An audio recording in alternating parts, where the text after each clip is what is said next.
Bonjour bien-aimés dans le Seigneur, bienvenue dans votre émission à la lumière des psaumes. Nous l'avons souvent dit ici, les psaumes sont les exercices d'application de ta foi. Lorsque tu as reçu l'enseignement de la parole de Dieu, il faut que tu te positionnes dans ta foi pour qu'elle ne meure pas, parce qu'une foi sans œuvre est une foi morte. C'est tout comme une graine que l'on a plantée dans le sol et qui n'a pas germé. Donc, elle est déjà là, la graine, mais il faut qu'elle vive par les œuvres. Il est donc important de comprendre lorsque l'on lit les psaumes, quelle est la lumière du psaume? Comment est-ce que nous pouvons être édifiés par le psaume pour mettre en pratique notre foi et que notre foi produise des œuvres? Dans le psaume ou psaume 42, inaugure ici la deuxième partie des psaumes. Lorsque l'on regarde la division hébraïque des livres des psaumes, on est en train d'entrer comme dans le deuxième chapitre. Donc ici, on a les fils de Corée qui sont en train de redire un cantique de David et ils chantent pour parler de ce qui s'est fait dans le psaume 41, le psaume 40 et certainement aussi dans le psaume 43. Donc ici, on voit que le roi David se situe entre le découragement et l'espoir. Il est en train d'osciller entre la difficulté, accepter que tout est fini, ou alors continuer de croire en l'Éternel. Et qu'est-ce que le roi David fait? Et c'est que le psaume 42 t'invite à faire aujourd'hui. Lorsque tu ouvres les Saintes Écritures, du premier psaume jusqu'au psaume 42, tu es au premier chapitre des psaumes.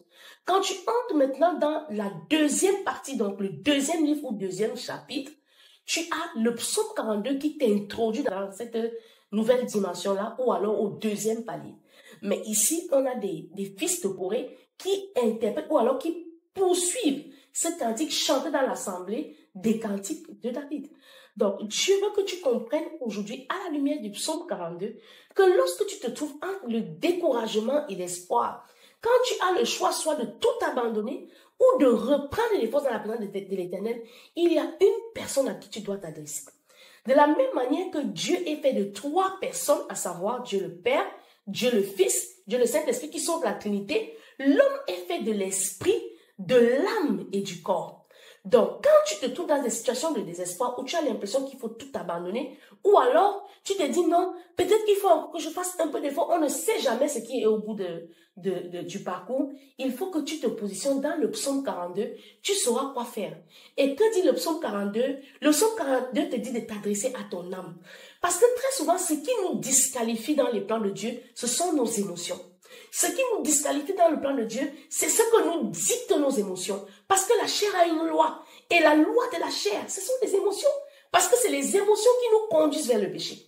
Donc, que dit David dans le psaume 42? Il dit, après avoir vu dans le psaume 40, le chemin par excellence par lequel le chrétien doit passer en ne plus regardant la souffrance comme une condamnation, mais un moyen par lui d'être sur les pas de Jésus, un moyen pour lui, autant pour moi, d'être sur les traces de Jésus. Bien-aimé dans le Seigneur, c'est pourquoi après avoir lu le livre de 2 Corinthiens chapitre 8, tu peux commencer la lecture au verset 1 jusqu'au verset 10. Tu comprendras qu'après avoir manifesté les dons de l'esprit, après avoir fini de prêcher, après avoir eu de l'impact dans le ministère, après avoir servi Dieu, chanté comme les anges des cieux, il te reste encore une chose, c'est de pratiquer la charité. Or, la charité, c'est quoi? C'est de nous exposer aussi aux ailes des autres. Parce que nous avons notre zèle. Mais nous ne saurons jamais jusqu'où nous sommes sincèrement engagés à nous soumettre à la sanctification si les autres ne nous éprouvent pas. Si les autres ne viennent pas vers nous avec des offenses. Et donc, ici, nous avons la recommandation par la parole de Dieu d'exercer la charité. Et le psaume 41 nous dit, c'est en exerçant la charité que nous-mêmes, lorsque nous serons dans les moments difficiles, Dieu se souviendra de nous. Et donc, au psaume 42 qui inaugure la deuxième partie du livre des psaumes, nous pouvons voir désormais que, ici, le roi David te dit, lorsque tu es entre le choix de bien faire ou de mal faire, lorsque tu te dis, après m'être sanctifié autant, toutes les filles qui vivent dans l'adultère et la fornication se sont déjà mariées, mais moi, je ne vois pas mon mari. Mais moi, je ne vois pas les promesses que Dieu m'a faites. Mais moi, je ne vois pas ci, je ne vois pas ça. Le psaume 42 te donne la clé de ce genre de situation. Et quelle est la clé? Le roi David te demande de parler à ton âme.